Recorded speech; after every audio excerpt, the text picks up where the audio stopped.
So imagine sitting in a downtown lawyer's office, right? You're watching your notoriously entitled sibling just smugly accept the keys to your family's multi-million-dollar historic beach house. Oh, that's a tough situation. Right. You're just sitting there totally empty-handed, and all your relatives are shooting you these quiet, sympathetic glances. The classic pity look. Exactly. And then the attorney slides this plain manila folder across the table to you. So, welcome to today's deep dive, where we are unpacking what happens when that simple manila folder turns out to be worth, like, 100 times more than the mansion. I mean, it's a scenario that honestly feels pulled straight out of a psychological thriller, but it's actually entirely grounded in this really fascinating first-person narrative we're using as our source today. Yeah, it's a wild story. It really is. It comes from a 34-year-old financial consultant named Emily Carter. And we are using her incredibly detailed account of this highly unusual family will reading to explore the often hidden mechanics of wealth transfer. And the crushing financial weight of entitlement, too. Yes, absolutely. And really, how human character is ultimately measured in those quiet moments when we think nobody is taking notes. Right. I mean, I want to ask you, the listener, have you ever felt like you were doing all the heavy lifting? Putting in the late nights, doing all the quiet maintenance of your family or your career, Okay. while someone else just effortlessly captures all the applause? Because this story takes that exact dynamic, puts it under a microscope, and then just drops an anvil on it. It really does. It's brutal. So to understand how explosive this will reading gets, we have to look at the machinery of this family's dynamic over the past few decades, right? The contrast between Emily and her younger sister Sarah is, well, it's the foundation for everything the father ultimately orchestrates. It's a textbook divergence, really, in how these two siblings were raised and how they were rewarded. Yeah. So Emily, our narrator, she kind of became the baseline of competence in the family. Right. She's the reliable one. Exactly. Yeah. She is practical, dependable, and she builds this solid career as a financial consultant. But the psychological mechanism here is what's really fascinating. How so? Well, when a child demonstrates early reliability, parents often stop rewarding it and start simply expecting it. Yeah. So when Emily got straight A's in school, there was no massive celebration. It was just, the standard. It was just Tuesday. Yeah, exactly. And then on the flip side, you have Sarah, the younger sister, who lives this deeply extrinsic, really loud life. Right. Very loud. Like, when Sarah managed to bring home A's and B's, she was heavily praised for it. And when she switched her college major, 3 different times? Yep, 3 times. The parents didn't see indecision. They actually framed it as her being adventurous. Which is such a classic framing. Right. And then she spends her adulthood taking these expensive vacations, buying new cars every few years, and just generating this endless stream of curated social media posts, broadcasting the supposedly perfect existence. It's the classic divide between intrinsic and extrinsic motivation. I mean, Emily operates on intrinsic motivation. She does the work because, well, the work needs to be done. Right, the satisfaction is all internal. Exactly. But Sarah operates entirely on extrinsic motivation. Her choices, the vacations, the networking events, the cars, they demand an audience. They need eyeballs. Yes, they require external validation to hold any actual value to her. And this divide, it moves from just being a mild family annoyance to a critical front and center issue when their father's health begins to decline. Yeah, and that decline plays out over 3 really grueling years. It starts with small things, missed appointments, maybe forgotten phone calls. The usual early signs, yeah. But it quickly escalates to hospital stays and physical therapy, and all that invisible labor falls entirely on Emily's shoulders. Olive. For 3 years, she is the one navigating the healthcare system for him. She's organizing complex medication schedules, she's fixing the broken things around his house, and she's showing up every single Sunday for lunch. And that phrase, invisible labor, is so vital here. Because caretaking is incredibly heavy mental and physical work, right? But it carries basically zero social currency. Oh, totally. You can't just post a picture of a neatly organized pillbox on social media and expect a flood of likes and admiration. Right. No one is going viral for sorting medication. And Sarah, meanwhile, she is always too busy for this labor.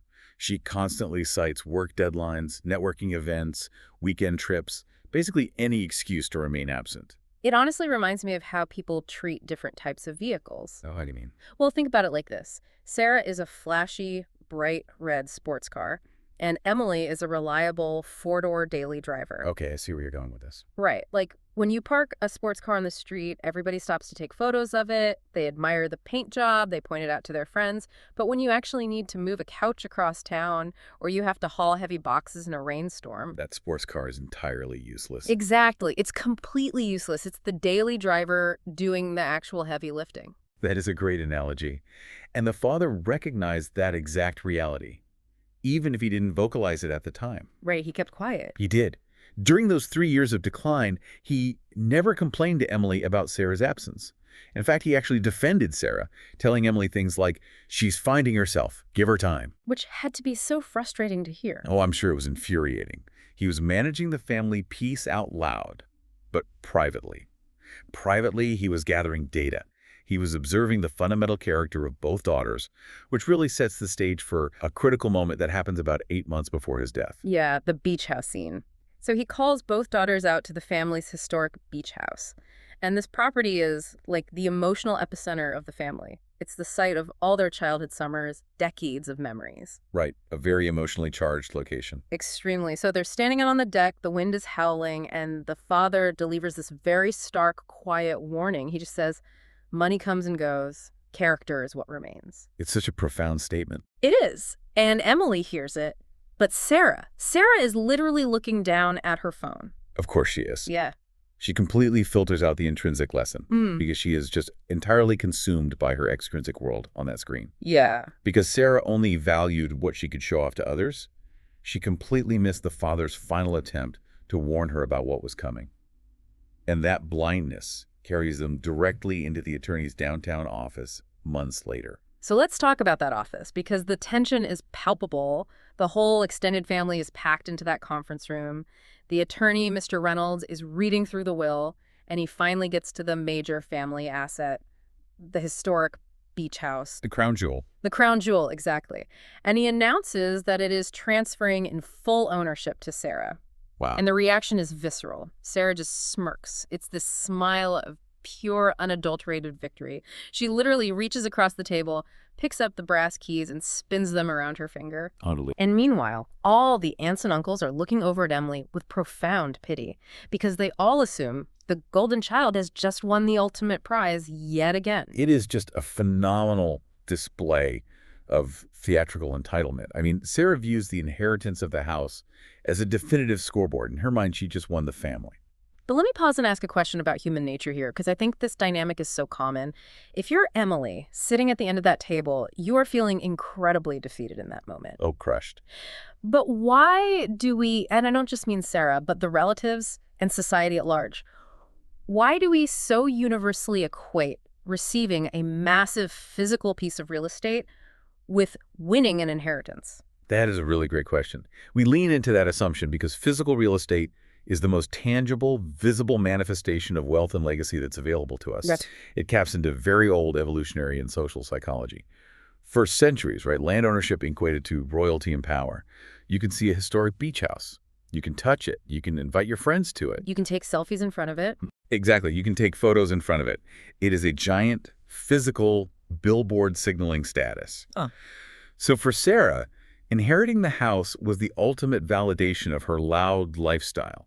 It physically proved, in front of an audience, that she didn't need to do the quiet, unglamorous work to be the favored child. Right. She saw a trophy. Yeah. But winning a historic beach house without a massive endowment to actually maintain it, it isn't like winning a trophy. No, not at all. It's more like winning a Bengal tiger in a charity raffle. A Bengal tiger. Yeah, like, sure, everybody cheers for you when they hand you the tiger on stage. It looks amazing. Right. But none of those people are around when you get home and realize this thing eats 40 pounds of expensive meat every single day, and it requires a reinforced steel cage, and it's actively trying to bankrupt you. That is honestly perfect. That analogy perfectly captures the trap the father laid, and the attorney springs that trap immediately. Oh, I love this part. So right after Sarah spins the keys, Mr. Reynolds reaches for a sealed, handwritten envelope that was deliberately kept out of the main will. The father actually left instructions for this letter to be read only after Sarah accepted the house. Which is just a masterstroke. Yeah. And the letter itself is devastating. The father reveals that for 3 years, he simply listened. He listened to who asked about his failing health, and who asked about what would happen to the real estate. Yeah. And he exposes right in front of the entire family that Sarah had been secretly pressuring him to transfer assets to her early or to just sell the beach house so she could get a fast cash payout. It's just incredible. She was actively trying to spend his inheritance money while he was still breathing. Which is the absolute pinnacle of entitlement. Yeah. But rather than just disinheriting her, which is what most people would do, the father weaponizes that entitlement against her. He reveals that the beach house is not a reward. It is a strict responsibility. Yeah, and this is where the attorney starts sliding a mountain of legal obligations across the table to Sarah. Yep. It's not just a property deed. He hands over the property tax liabilities, the long-term maintenance requirements, coastal restoration commitments. And here is where the blood completely drains from Sarah's face. Oh, bad. The house requires hundreds of thousands of dollars in structural repairs within the next 2 years just to remain legally compliant and insurable. And coastal properties are entirely different beasts when it comes to real estate. We are talking about highly regulated environmental zones. You don't just, patch a roof. Right, it's not a quick weekend project. No. The father's letter details the need for a new seawall and flood protection upgrades. And a seawall alone requires structural engineering, environmental permitting, specialized marine contractors. Oh my gosh. Massive amounts of concrete and steel. I mean, it is a staggering financial liability. She thought she was being crowned royalty, and instead she was just handed a catastrophic invoice. All because she equated the physical visibility of the asset with its actual net value. The architecture of this lesson is brilliant. Because think about it. If the father had simply left Sarah nothing, she would have played the victim forever. Oh, absolutely. She'd complain to anyone who would listen. Exactly. She would have crafted a narrative that her dad was cruel or that Emily manipulated him into it. But by handing her the exact visible prize she lusted after, complete with its brutal, real-world consequences, he forced her to reconcile her entitlement with the crushing reality of stewardship. So while Sarah is sitting there, utterly paralyzed by this sudden financial nightmare she just gladly accepted, the attorney pivots to Emily. Because Sarah was so blinded by the shiny object on the table, she completely missed that the real wealth of the family was being handled in an entirely different legal vehicle. Right. Mr. Reynolds opens a much thicker, confidential folder. And he reveals the existence of a separate trust. And honestly, the timeline here is the most staggering detail of all. This trust was legally established 12 years ago. Wait, 12 years? 12 years. The father built this completely in the shadows. He added assets to it gradually over time, and his stated reason in the letter is that he wanted to protect the core family wealth from pressure, expectations, and entitlement. So all of these protected assets, we're talking a massive investment portfolio, commercial properties, dividend-producing businesses, they are transferred in full immediately to Emily. It's an incredible twist. The total value is significantly higher than the beach house, and Sarah is completely stunned. She's actually arguing that there must be some sort of legal mistake. But there is no mistake, because the father deliberately utilized the mechanics of a trust versus a will. Break that down for us. So a standard will, which dictated the beach house, goes through probate. It becomes a matter of public record. It is highly visible, just like Sarah's lifestyle. But a trust is a private legal entity. The settlor, the father, in this case, transfers assets to it, and it operates entirely outside the public eye. I see. It doesn't go through probate. It is the ultimate tool for stealth wealth. But I actually have to challenge the timeline of this setup.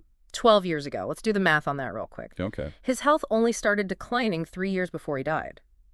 So, was he testing them long before he ever got sick, or did he just see the writing on the wall regarding Sarah much earlier than anyone realized? He saw the fundamental trajectory of their characters. 12 years prior, Emily and Sarah would have been in their early 20s. Right. And that is precisely when the divergence between intrinsic and extrinsic motivation cements itself in young adults. He saw Emily building a quiet, practical career. And he saw Sarah requiring constant external validation.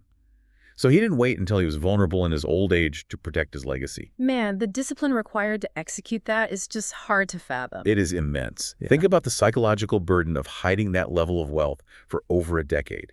He had to sit at Sunday lunches, watch Emily feel overlooked, watch Sarah brag about her latest expensive vacation. And just bite his tongue. Yes. And never breathe a word about this financial vault he was quietly filling for Emily. He deliberately structured it to shield the liquid, income-producing assets from Sarah's loud spending habits, while ensuring the dependable child was overwhelmingly secured. So the financial distribution is now crystal clear to everyone in the room. Sarah gets the highly visible, cash-draining liability. Emily gets the invisible, cash-generating empire. Yep. But the emotional mechanism behind why this happens still needs to be delivered. The attorney plays a final video message on the conference room screen, recorded by the father just months before he passed. And in the video, he looks directly at the camera and addresses the room. He says he wasn't looking to reward the smartest child or the most impressive one.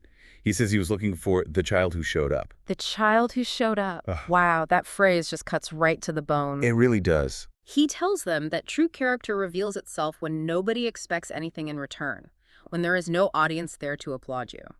He looks into the camera, speaks directly to Emily, and tells her how proud he is of her. He validates every single invisible hour she spent organizing pills, driving to appointments, and just maintaining his life. And for someone who spent years functioning as the unappreciated daily driver, that emotional validation is arguably worth more than the commercial properties and the investment portfolios combined. I would agree with that. It is the ultimate proof that the quiet work actually mattered. It forces you to take a hard look at your own actions, right? Like, are you showing up for the people in your life when there is no social media post to be made about it? Are you doing the quiet maintenance, or are you just waiting in the wings to spin the keys when the rewards are handed out? Exactly. And if we look at the fallout of this will reading 6 months later, we see exactly why the father engineered it this way. Sarah is fundamentally humbled.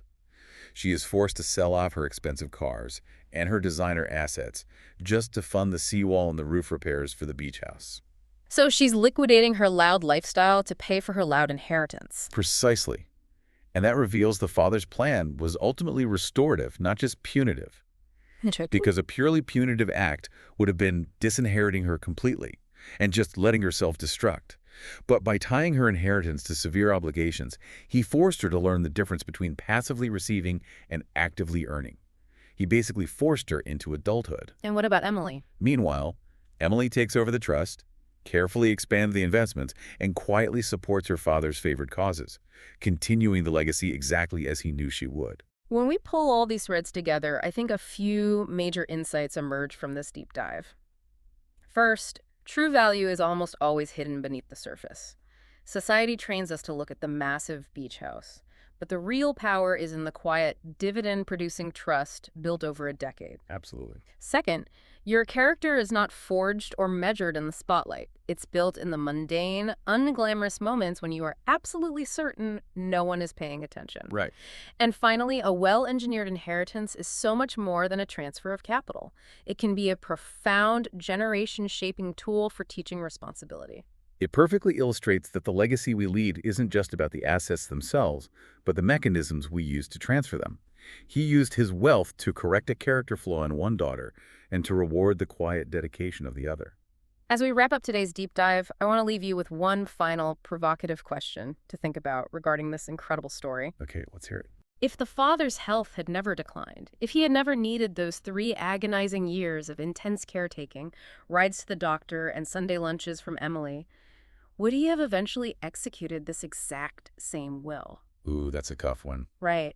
Or was that 12-year confidential trust essentially a living trap, sitting quietly in the shadows for over a decade, just waiting to see which daughter would ultimately step up when tragedy inevitably struck? Man, it makes you wonder how many quiet tests we are all taking in our own lives right now without even realizing the grading is already underway. Next time you find yourself doing the heavy lifting in the shadows while someone else takes the bows, remember, the spotlight might only catch the actors on stage, but it is the invisible foundation that ultimately endures. Thanks for joining us, and we'll catch you on the next deep dive.